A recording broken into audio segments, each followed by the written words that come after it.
tecnologías, hemos optimizado, economía circular, innovación, nuevos equipos. Hemos puesto y llega al fin, hemos construido la planta y llega al final. Y una cosa que me sorprende siempre, siempre, además no lo digo en plan broma, sino que es verdad, es que la planta funciona. Esto es algo que me sorprende, la verdad. Y no solo funciona la puesta en marcha, sino que además somos capaces de hacer la operación y mantenimiento de la misma, cumplir los objetivos durante años. Ya tenemos desaladoras con muchos años, lo cual creo que es un éxito de todos. Y bueno, vamos a preguntar. O sea, el hecho de esta mesa redonda es ver estas desaladoras que están en funcionamiento, algunas ya con algunos años, qué retos hay y qué oportunidades nos pueden presentar. Es verdad que las tecnologías han mejorado, han cambiado. Bueno, a ver cómo podemos adecuarlas a las desaladoras existentes. Y esto va a ser muy rápido, es decir, que vamos a empezar con preguntas, no hay presentaciones. Por favor, todos los que estáis conectados, enviar luego si preguntas, hacernos las preguntas porque Noemí se va a encargar de seleccionarlas y de empezar a realizarlas tal como se vayan gestando. Y paso a presentar a los invitados. El primero, Francisco Menéndez Pastor. Bueno, aquí pone los años, 57 años, ya lo siento, lo pone. Ingeniero industrial por la Escuela Técnica Superior de Ingenieros Industriales de Madrid y desde hace más de 25 años trabaja en el sector de agua. Ha formado parte de las empresas Seita Aqualia de Gremón y desde 2006 en GS Inima, o sea, es compañero de Antonio, como jefe de puestas en marcha y realizando seguimientos y asesorías técnicas en las desaladoras del grupo. Antonio, te dejo la palabra. Muy bien, pues yo voy a seguir presentando a Mario Arauz Gonzalo, que Mario es ingeniero de caminos, canales y puertos por la Universidad Politécnica de Madrid, especialidad hidráulica y energética y Executive MBA por el IES. Desde el 2003 ha desempeñado diferentes funciones dentro de Aquamed y en concreto desde el año 2017 ocupa el cargo de gerente de explotación de Aquamed. Tenemos Fermín, iba a participar también, pero le ha surgido un problema de última hora y deja todo en manos de Mario, que yo creo que nos podrá aportar mucho de la experiencia de Aquamed desde la implantación del programa Agua y todas las desaladoras que se hicieron en el país. Está también Raúl Corcuera, viejo conocido mío también de hace años, desde el 86 hasta la actualidad. Forma parte del personal de Suez, trabajando dentro del campo de tratamiento de aguas en el Departamento de Ejecución e Ingeniería. Es ingeniero técnico industrial y especialidad en control de procesos químicos de la Universidad del País Vasco en el 86. Y la posición actual es de Suez, España, y responsable de puesta en marcha y además jefe de puesta en marcha en Vineyard Upgrade 4 de Borneo, Australia.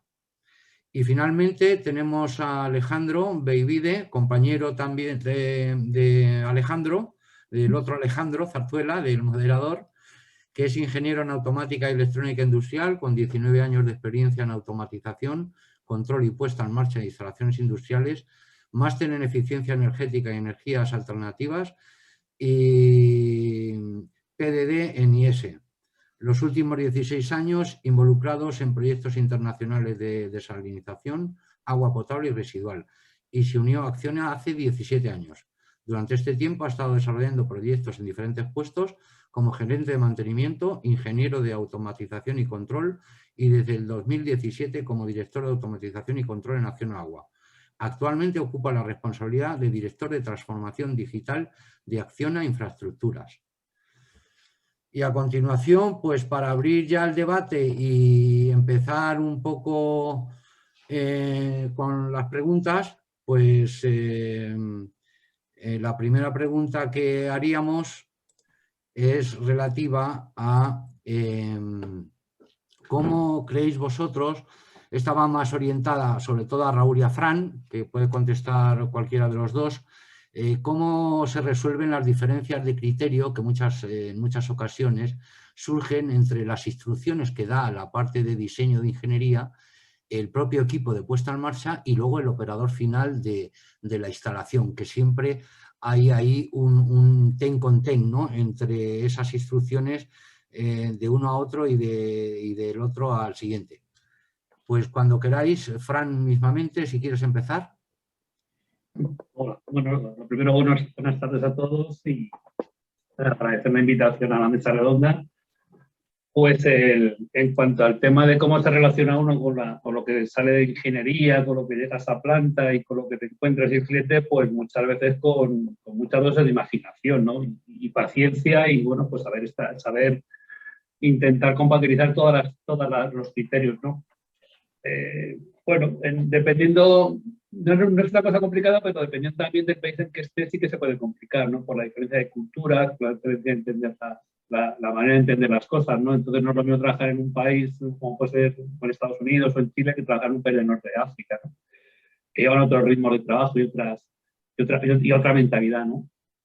Y por lo demás, pues bueno, pues que muchas veces lo que viene de ingeniería, cuando se quiere implementar y se quiere poner en marcha, pues a veces hay que modificar, no grandes cosas, pero sí que hay que modificar algún tipo de solución o buscar soluciones un poco improvisadas y sobre la marcha, pues para poder continuar. Y luego con el cliente, pues también depende hay clientes mejores y clientes peores, hay clientes que son muy comprensivos y otros clientes que son más complicados de tratar, ¿no? Pero bueno, al final es muchas dosis de paciencia, muchas dosis de tranquilidad y, bueno, pues intentar contentar a todo el mundo, que no sé si es posible, pero al final se sale. Muy bien. Raúl, ¿quieres completar? Bueno, gracias por este interesante evento. Bueno, ¿cómo se resuelven los temas con operación y mantenimiento? Pues la verdad es que si no los has resuelto desde el diseño de la planta, poco se puede hacer en la puesta en marcha, más allá de proveer una buena formación a los operadores. O sea, de hecho, si no involucras al sistema de operación, al equipo de operaciones en el diseño de la planta, vas a encontrar muchos problemas y muchas discrepancias y muchos problemas para ellos en las futuras operaciones de las instalaciones. Los clientes normalmente, en la parte que yo conozco, mi experiencia, bueno, pues más o menos siguen el libro de especificaciones y poco más, básicamente. Mientras vayas cumpliendo las especificaciones contractuales, no suele haber casi nunca ningún problema. Más allá de los retrasos que puede haber en las construcciones y esas cosas. Pero bueno, en cuanto a los problemas entre ingeniería, commissioning, operaciones, la mayor parte de las veces es simplemente un problema de comunicación y de formación de los operadores, en el que, bueno, casi siempre se deja un poco de lado el asunto. En puesta en marcha, al final somos los últimos que llegamos.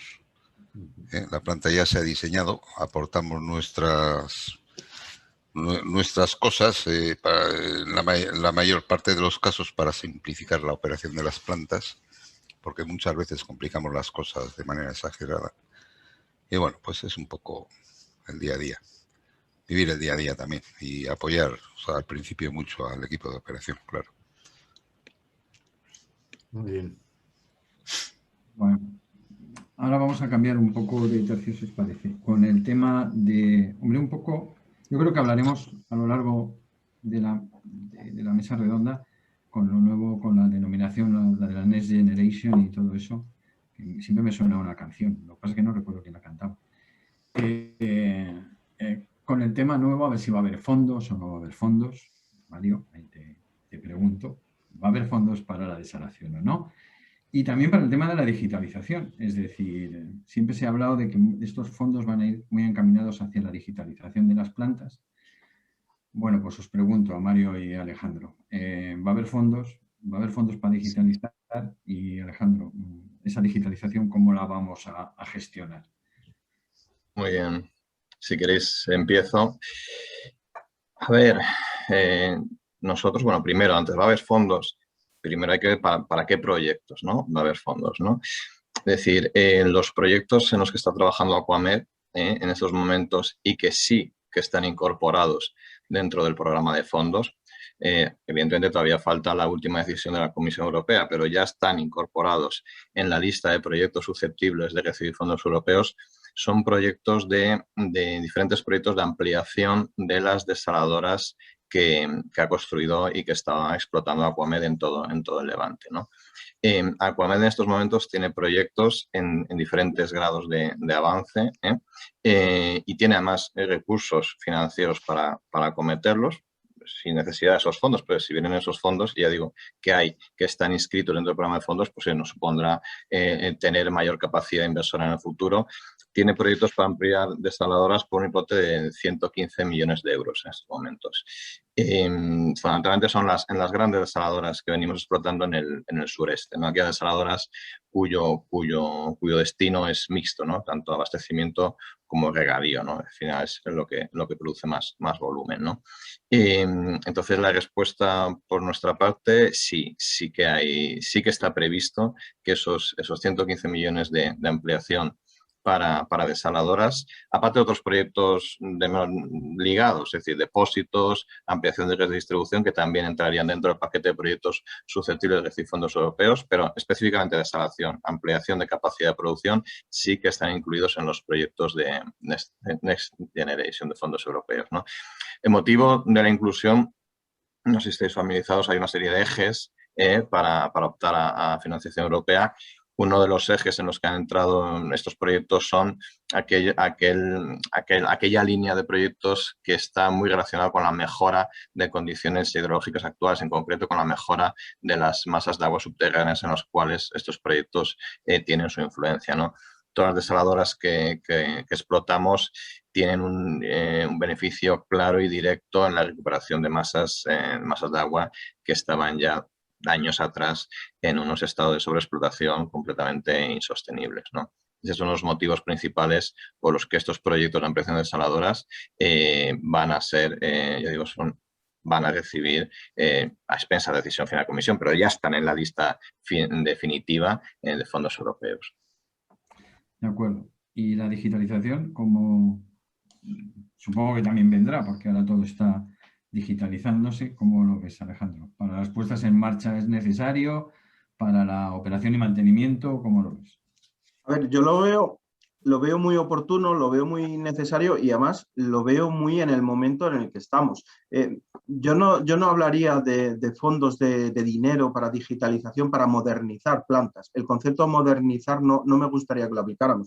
Yo lo diría para cambiar los modelos de operación de las plantas, cambiar los procesos dentro de las plantas y cambiar cómo las personas van a interrelacionar con las plantas. O sea, cómo nos vamos a relacionar gracias a la tecnología con nuestros centros productivos, por nuestros entornos de trabajo. Ahí es donde yo aplicaría las posibilidades que los fondos Next Generation nos permitan a enfrentarnos a proyectos, pero que sean de verdad retos tecnológicos, no que cambien, como comentaban, el modelo productivo, sino que nos ayuden a cambiar a nosotros nuestro propio modelo productivo.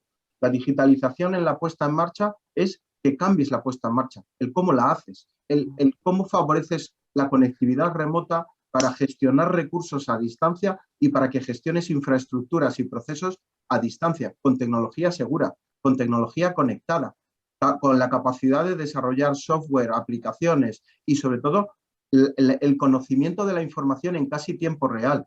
Muchos sistemas, mucha conectividad, mucha información, sacar valor a la información. Yo creo que eso debería ser uno de los focos en los cuales deberíamos centrarnos para no modernizar instalaciones, hacerlas inteligentes. Muy bien. Yo iba a preguntar si tenéis algún comentario más, los participantes. Yo iba a preguntarte, Mario, una pregunta, pero que ya has contestado en tu anterior intervención respecto a la ampliación, si estaban cubiertas las necesidades con el original Plan Agua, pero has dicho que, bueno, que ya hay previsto ampliaciones de plantas existentes para ampliar capacidad, ¿no? Yo te haría, Mario, esta pregunta que creo que con la experiencia acumulada por Aquamed en todas las plantas que está operando actualmente, pues cuáles son los principales problemas a los que os habéis tenido que enfrentar como operadores en las plantas desaladoras? ¿Cuál ha sido esa experiencia que dices, oye, esto no se debería volver a poner, se debería pensar en otro sistema, etcétera, ¿no? Con este cúmulo de experiencia. Sí, bueno, experiencias hay muchas, daría para una tarde entera, ¿no?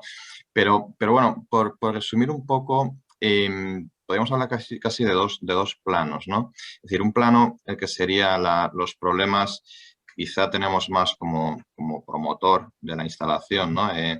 Actuando como brazo ejecutor de obras de interés general con los usuarios, ¿no? A que están destinadas las instalaciones, que al final es el cuello de botella, ¿no? Es decir, es la parte clave, ¿no? Porque si eso no se desenreda muchas veces, el problema es que la planta no se puede poner en marcha, ¿no?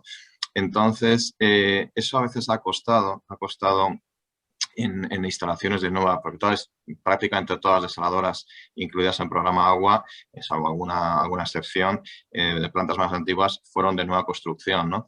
Entonces, el reto es decir, cuando construyes una planta y te integras en unas comunidades de regantes o unos sistemas de abastecimiento municipales que ya tienen otras fuentes de recursos que vienen usando durante muchísimos años, el integrar este nuevo recurso, digamos, la pedagogía que hay que hacer con ese receptor de recurso de agua desalada es importante. Eso es uno de los factores que quizá excede del plano meramente operativo, pero es fundamental porque al final, si eso no se resuelve bien, el problema es que tenemos, y nos ha pasado por desgracia, plantas hibernadas, es decir, paradas, una vez construidas, y sabéis mejor que yo los problemas que eso puede llevar luego a la puesta en marcha, ¿no? Es decir, oye, lo deseable cuando uno termina la instalación, ponerla a funcionamiento. Pero muchas veces el superar esas inercias, que a veces también es verdad que venían por motivos ajenos a lo meramente, digamos, técnico, ¿no? Ha supuesto impedimentos mayores, ¿no? Es decir, eso es un tema que a veces, bueno, siempre está en la cabeza, pero es bueno irlo trabajando pues casi desde el que uno coge el papel para hacer el diseño, ¿no? Ahora en las ampliaciones esos problemas no habrá. Sí, como digo, se va a ampliar casi 90 hectómetros cúbicos adicionales y se cuenta ya competiciones por encima incluso de esa capacidad, ¿no? Eso yo creo que ya se ha superado, ¿no? Y luego, quizá ya entrando más en el plano operativo y de diseño, bueno, la experiencia de estos años nos han enseñado algunas cosas, ¿no? Es decir, que tampoco seguramente nos cuente nada nuevo, ¿no? Hay muchas veces aspectos del proceso que quizá hemos visto se han quedado algo justos, ¿no? Como la remineralización, el posttratamiento final. Nos hemos encontrado situaciones en las que iba justo ese tratamiento y sobre todo ahora mirando el Real Decreto que conocéis, ¿no? Que se está trabajando y bueno, que se han presentado diferentes alegaciones. Nosotros hemos presentado también una alegación en el sentido de dónde se mide la turbidez a la salida, ¿no? Si es a la salida de la planta o a la salida de la línea de ósmosis, que es lo que hemos dicho y que consideramos que tiene que ser, ¿no? Eso hemos visto que puede ser mejorable. También configuraciones más flexibles, es decir, con una mayor regulación energética. Es decir, a veces nos hemos encontrado configuraciones muy rígidas que derivaban en deficiencias desde el punto de vista de consumo energético, ¿no? Es decir, había veces estrangulamientos para perder carga, cosas que no tienen sentido, ¿no? Es decir, una flexibilidad, porque oye, muchas veces nos encontramos luego en escenarios de operación que a lo mejor no es el escenario ideal, ¿no? De operación a plena capacidad, sin vaivenes y demás, pues que la planta se pueda adaptar a escenarios un poquito diferentes, ¿no? Esa flexibilidad, esa mejora de la regulación energética y, bueno, y un poquito el hincapié en la coda final, ¿no? En la remineralización, que no sé por qué, pero muchas veces tenemos bastantes casos que se queda justa. Y eso pasa mucho por la digitalización. Esto es seguro, ¿no? Fundamentalmente.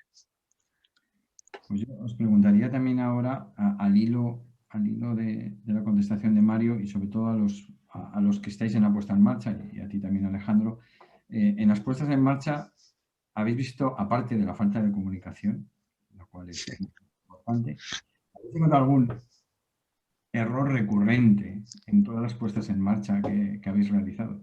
Errores que sí o sí los seguimos cumpliendo permanentemente, aunque se avise o se deje de avisar, pero es igual. Nosotros seguimos R que R con el mismo criterio. Sí, eso, ¿verdad, Fran?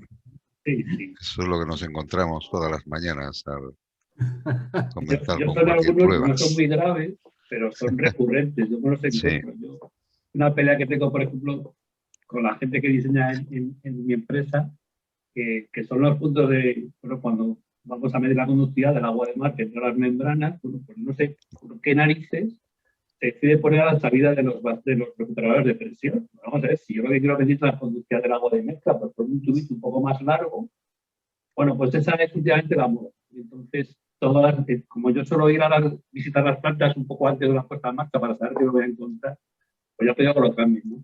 Esa es una. ah, Otra, los vaciados. Los vaciados de 50 para una tubería de 800, pues también son sí, como, digo, ¿qué costará poner un poco más grande?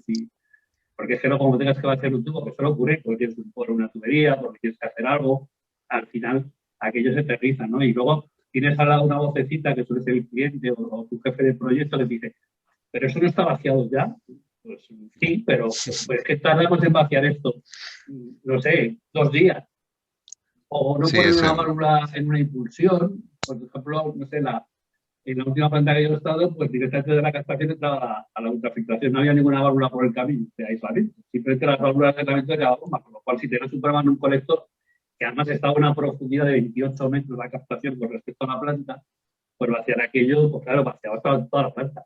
Entonces, este tipo de cosas que yo entiendo que es difícil a lo mejor una fase de diseño tenerlas en cuenta. Es decir, tú no puedes tener en cuenta un picaje, un venteo, que luego lo ves en obra, ¿no? Pero sí que luego lo comentas y, bueno, pues en mi caso es recurrente, sobre todo venteos vaciados y ese tema de tonificaje. Venteos sí, casi siempre hay que andar poniendo sobre la marcha.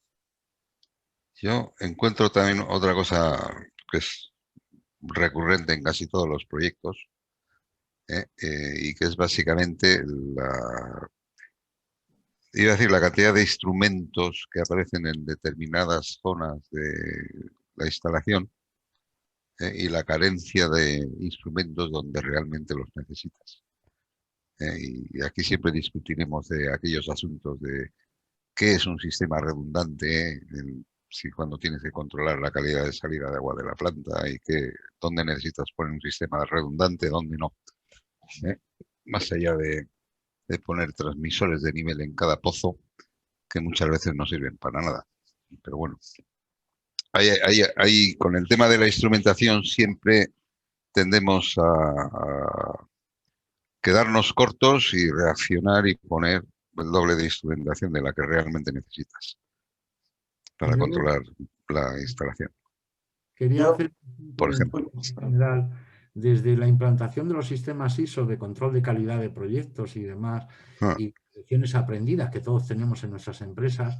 Es curioso, es curiosísimo que tengamos esos sistemas implantados, pero se sigan dando estos problemas recurrentes. Es decir, sí, que tanto Fran como tú estoy seguro que rellenáis los partes correspondientes a las lecciones aprendidas de las plantas que ponéis en marcha y demás. sí. Pero algo pasa, algo falla. No sé si es que necesitamos esa digitalización que decía Alejandro. Algo falla porque volvemos a tener efectivamente lo que decís vosotros, volvemos a caer en esos problemas recurrentes, ¿no? No sé cuál es No sé.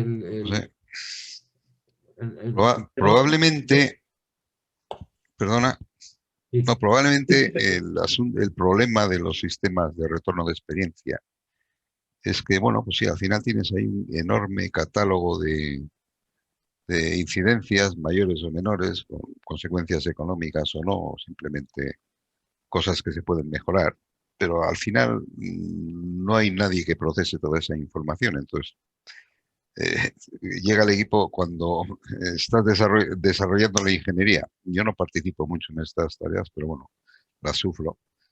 Eh, es imposible que puedas encontrar exactamente lo que estás buscando en tanta cantidad de información.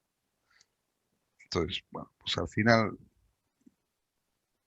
se tira de memoria y bueno, pues si te acuerdas de llamar a alguien para hacer alguna consulta, quizás te cuente algo, pero el problema es que no hay nadie que gestione, filtre y clasifique toda esa información. Al final es como, joder, antiguamente cuando ibas a una obra, te llevabas el manual de operación, te daban una caja de cartón con manuales de los suministradores, ¿no? Ahora te dan la misma caja, no es de cartón, es un tinglado informático, pero sigue siendo una caja de cartón con docenas de documentos que la mayoría no te sirven en la puesta en marcha. Ok. Nadie gestiona toda esa información, nadie la clasifica y nadie saca lo importante y elimina Le lo falta, que no vale. le falta Pero, un, perdonad, un tercer detalle. Perdona. lo que se tiende mucho es a rellenar papel. O sea, Sí. nosotros nos metemos en un mundo de que hay que cumplir ciertas normativas. Hay que cumplir si para la ISO no sé qué, para la ISO no sé cuánto, y hay que rellenar papel. Entonces estamos más pendientes de rellenar papeles que hacer las cosas. ¿Y qué pasa? Pues que al final, claro, por muchas veces las remites que a mí me preguntan cada 2 por 3 y oye, ¿cómo eres esto? ¿Cómo era el otro? ¿Qué pruebas has encontrado? El problema es que yo estoy de acuerdo con Raúl, llega un momento que aunque rellenes el papel, eso se activa, se documenta y nadie lo procesa. Con lo cual, al final es que si te encuentran en la oficina, el día que estás en una duda, pues te consultan. Oye, ¿cómo vas a hacer esto? ¿O cómo lo harías tú? Y luego, también me da la sensación un poco de que la gente que está diseñando ahora tiene muy poca, o sea, no ha pisado nunca una planta. O muy pocas veces, por decir de ninguna. ¿Y qué pasa? Pues que diseñan un poco en función de lo que le van diciendo los suministradores o proveedores, y los proveedores son bastante astutos, le dan a su terreno. Entonces, lo que es que te sorprende y dices, te voy a poner una cosa fantástica en la próxima planta, te voy a poner un variador de frecuencia a la bomba de limpieza química. Y dices, ¿por qué no me lo pones a la bomba de captación, que me hace más falta? Que la bomba de limpieza química la vas a utilizar una vez al año, si llega, ¿no? Entonces, esa falta, yo creo que para poder diseñar tienes que pisar las plantas. Y sobre todo saber el ruido que hacen las bombas cuando arrancan. Que es que yo puedo decir bastante que conozco que no sé ni cómo suena. Porque ahí te das cuenta. Yo no digo que estén desde cuando llegamos Raúl y yo, que llevamos cuando están poniendo las bombas encima de la bancada y salimos cuando está saliendo agua por un extremo. Pero sí que en alguna fase dirán esta. Y aprenderían un montón. Porque es que si no luego, pues como nadie, tú solo cuentas, pero la memoria a corto plazo es muy volátil y te olvida. En la siguiente obra te puedes encontrar lo mismo, ¿no? Y yo creo que la única manera de aprender, y lo poco mucho que yo sepa de instalación, lo he aprendido a base de pegarme con equipo, con Antonio, con Raúl, en otras plantas, pues al final es como aprendes, a base de decir, a ver cómo le meto, cómo funciona esto, cómo soy capaz de ponerlo en marcha, o cómo lo ajusto, y tirando mucho de manual. Pero ahora yo creo que se tiene eso, es mucho rellenar papel para cumplir el expediente y ya está, tenemos el papel relleno ya otra vez. Sí, es lo que se llaman ahora los Key Performance Indicators. O sea, tienes que desarrollar un cierto número de documentos una determinada fecha y los haces, porque los tienes que hacer. El contenido de los documentos, pues casi siempre no aporta nada. Si os vale, nosotros lo tenemos digitalizado, como decís, software para hacer preguntas, pero luego está el siguiente impedimento, nadie los lee. Entonces, eso también es un problema. Hay que leer. Es más fácil preguntar que leer. Sí. Oye, una cosa, habéis hablado también de los suministradores y los manuales que nos ponen los suministradores y tal. Vamos, ahora que estamos y no nos oye nadie, en todos, también de control, instrumentación, todos. ¿Cómo veis la respuesta? Nosotros dependemos de los suministradores, obviamente. Sí. Nuestras garantías, también, Mario, vosotros también al final os dejamos una planta que depende de suministradores, de fabricantes de membranas, de bombas, de todo. ¿Cómo se portan? Como general, no vale, no hace falta meter la manita. Cada uno sabe sus cosas. Pero, ¿cómo veis cómo se han respondido los suministradores en general a la realidad de la operación y mantenimiento que después habéis llevado en las plantas y de las puestas en marcha y de todo esto? ¿Cómo lo veis? Pues los pequeños rápidamente, los grandes, tipo grandes multinacionales, pues como un ministerio. O sea, si tú tienes un proveedor de un tamaño mediano, pues además por teléfono consigues hablar con el comercial o el técnico y te resuelve el problema de configuración de no sé qué aparato relativamente rápido. Si te toca una gran multinacional, pues tienes que rellenar un pedido, tienes que rellenar una hoja, que a su vez llegará al canal comercial y posiblemente 3 o 4 horas después te conteste alguien. Y eso, y ya por hablar de los famosos, o de los que podemos tener más problemas como son algunos suministradores de membrana y algunos suministradores de bombas. Eso sí que son complicados de tratar con ellos. Mario, Pero Sí, coincido un poco. depende.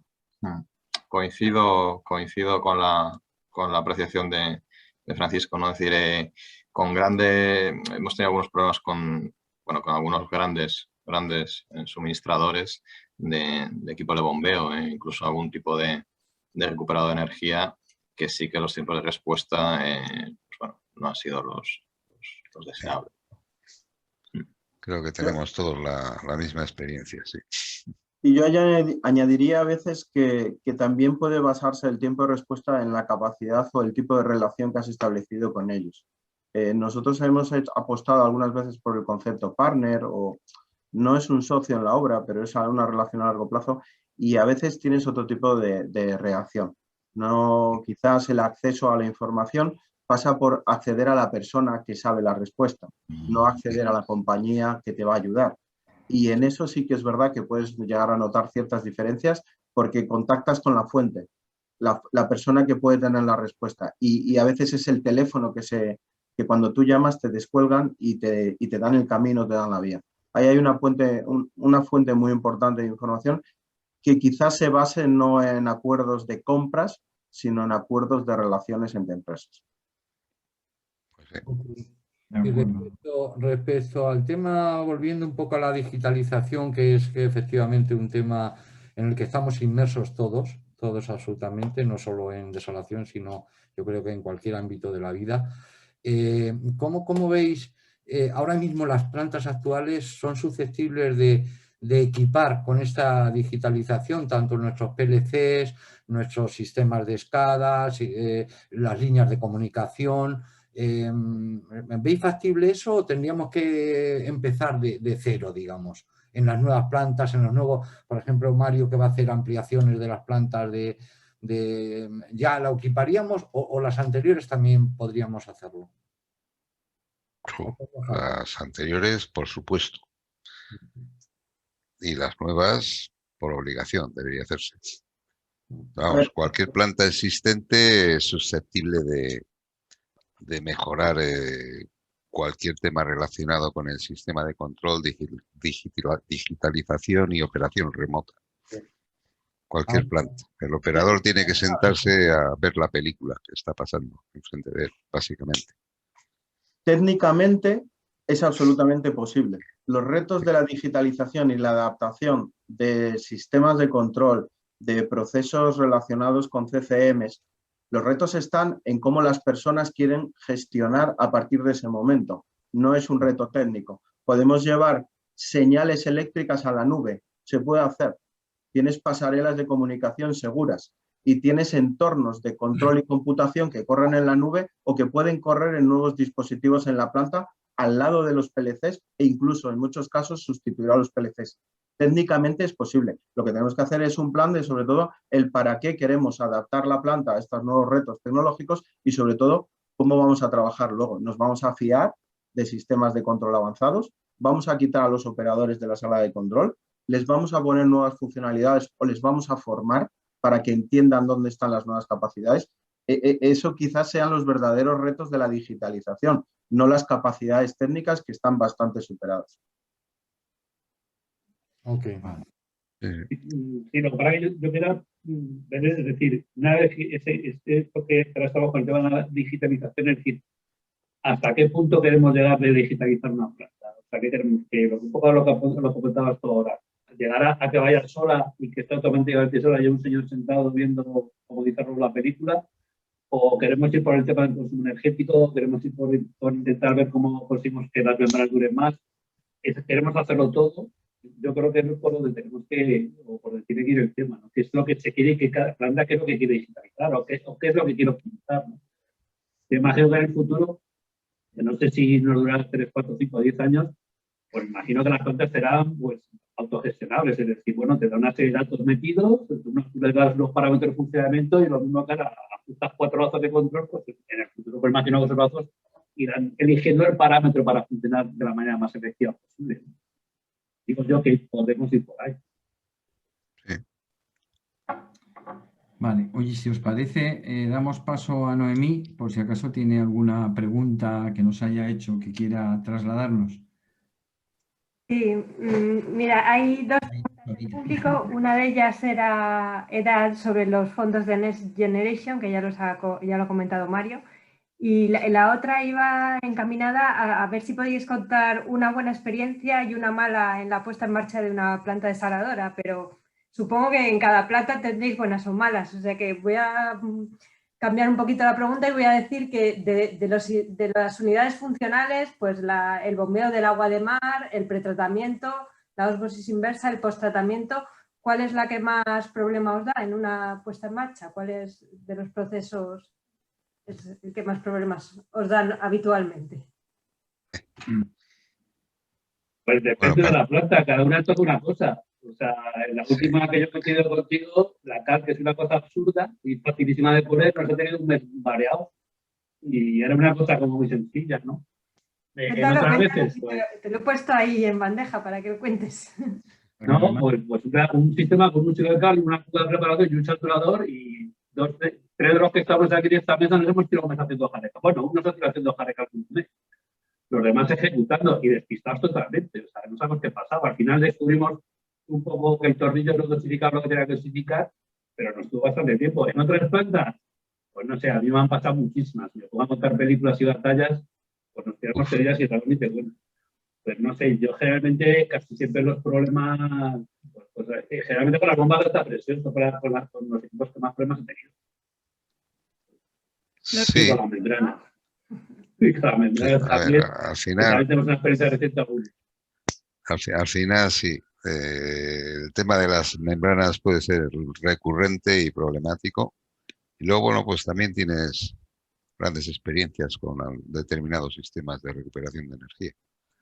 Sí, eso es una cosa fantástica. ¿Las membranas es porque no cumplen los parámetros que habían dicho que iban a cumplir o porque directamente o porque estáis, porque decís que o porque se rompen o por...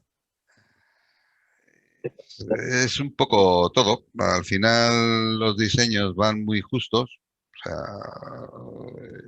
vendemos unas calidades fantásticas y bueno, pues desde el día 1 estás rozando el límite. Y una membrana lo que tiene tendencia es a perder performance.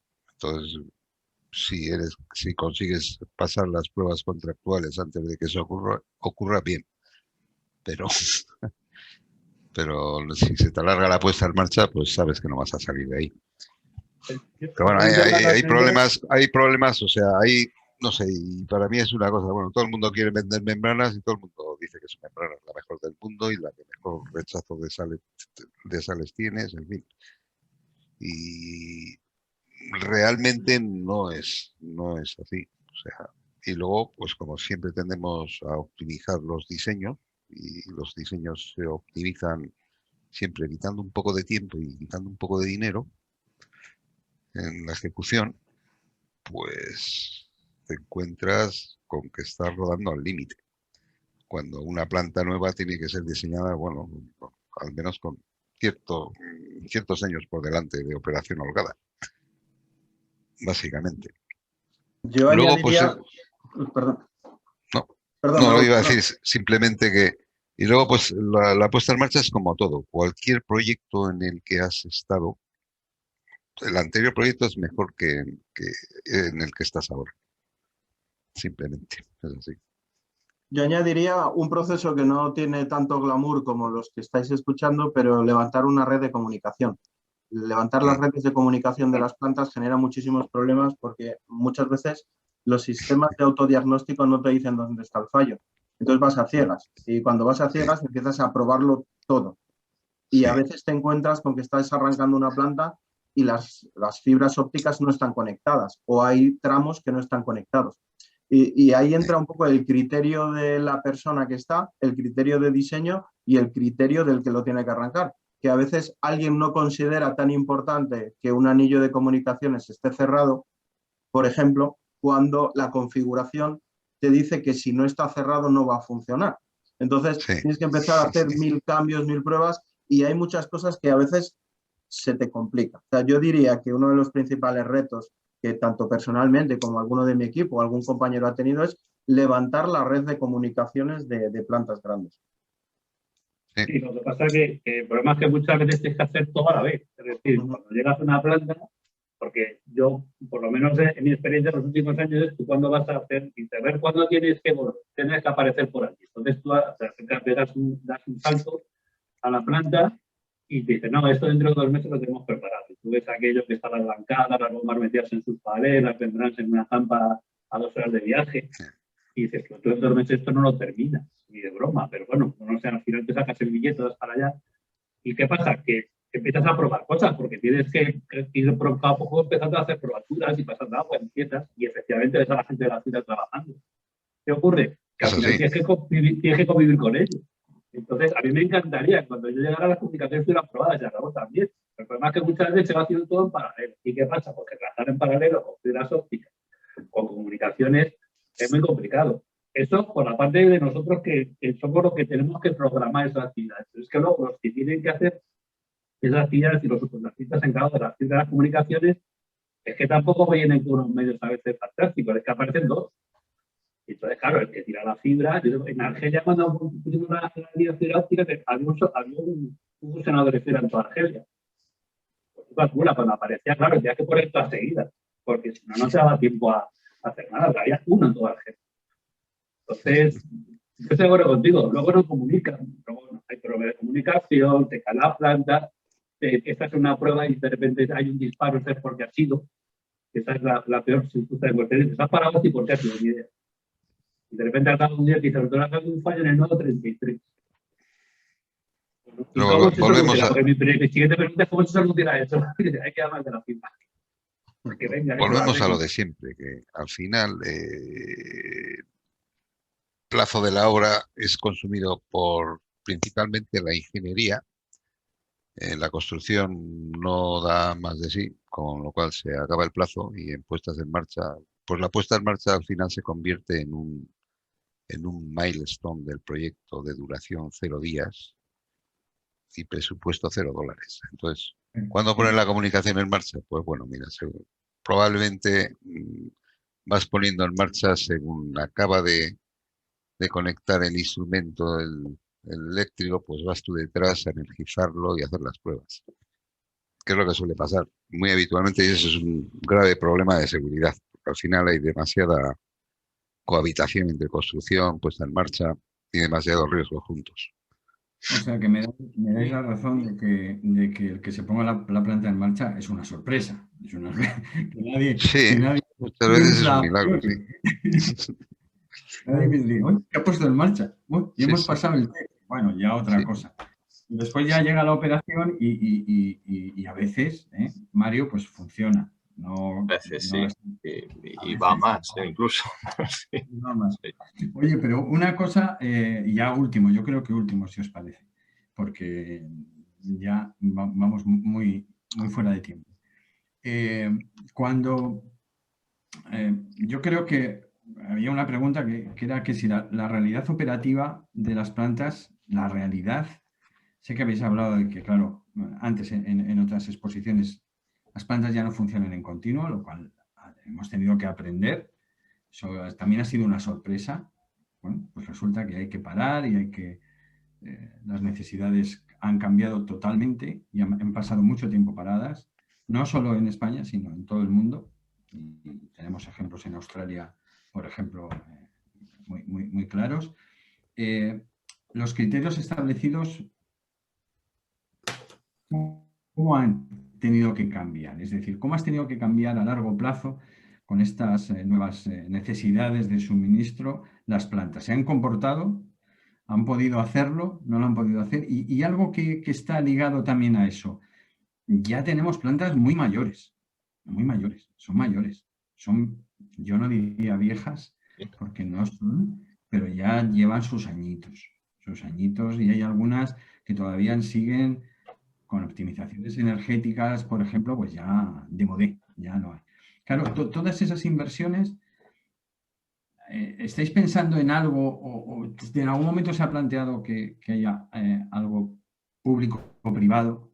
Porque entendemos que también desde el tema público puede ser complicado, puede ser complicado sacar más dinero para estos temas, pero algo se ha hablado en algún foro de decir, oye, pues mira, si ahorramos energía, esa energía puede compensar determinados tipos de inversiones a largo plazo. Claro, con operaciones y mantenimientos de 2 años no hay manera, pero con más espacio en algunas modalidades, ¿lo habéis pensado?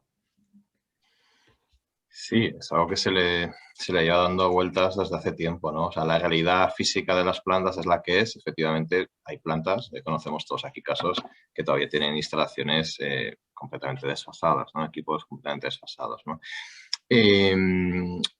A ver, la incorporación de capital privado siempre aporta cosas, ¿no? Evidentemente, ¿no?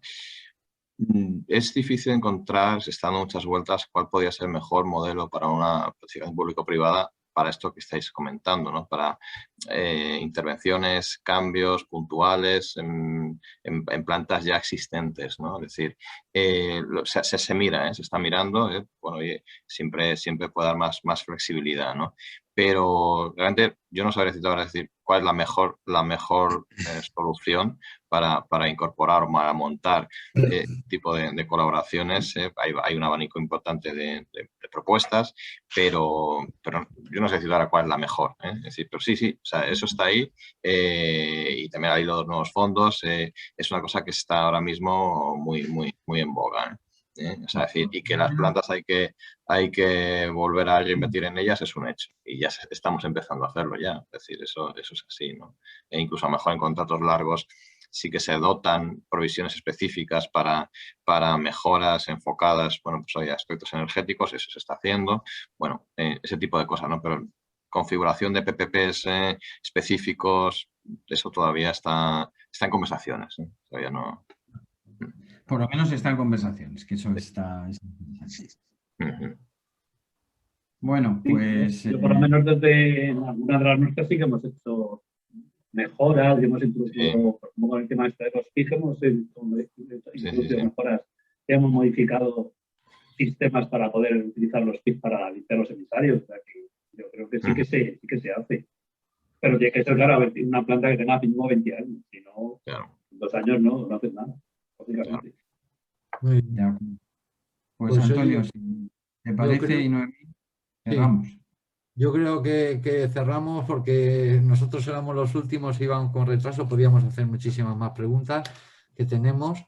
Noemí seguro que también, porque veo ahí en las preguntas algunas más. Pero bueno, no hay más remedio que cerrar y vamos a dar paso a la ceremonia de clausura y la entrega de premios de las mejores intervenciones en las ponencias de estas 6 últimas jornadas, ¿no? Así que cuando queráis, a nuestros compañeros Domingo y Mamen, pues cuando queráis, y a vosotros muchísimas gracias, Mario, Raúl, Alejandro y Francisco, muchísimas gracias. Gracias. Gracias a vosotros por invitarnos. Gracias. Venga. Gracias. Espero que por lo menos os hayáis divertido algo. Hasta luego. Gracias a todos. Gracias.